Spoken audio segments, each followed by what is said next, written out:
So why is change so hard? I'm going to say that again. So why is change so hard for so many of us? When we look around, change is everywhere, isn't it? Gas used to be $2 a gallon and now it's $4 and something a gallon. There's change around us everywhere.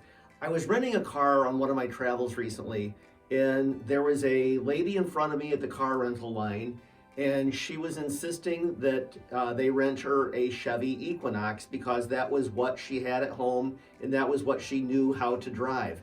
And it struck me that she was a perfect poster child for refusing to embrace change. By the way, they didn't have a Chevy Equinox and they had to talk her through going to a different type of vehicle, and she was just melting down over that.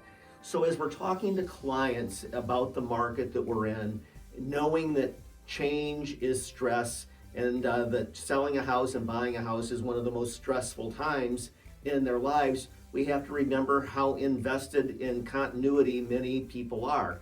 I would even say the same is true for many of us as real estate practitioners. We're accustomed to doing things the same way and sometimes resist the change that we know we need. In fact, business partner Kathy Kuyat often says we resist what we need the most. And I think that's very, very true.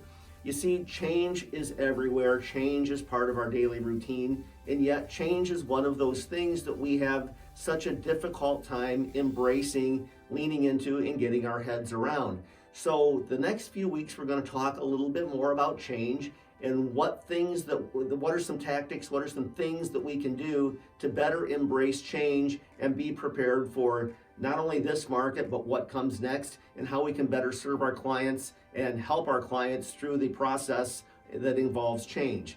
I believe that change is everywhere. Change will continue. And if we don't learn how to manage the excitement, the stress, the expectations, then change becomes a problem. Whereas if we understand the change process, lean into it, and get ahead of it, things just go that much more smoothly.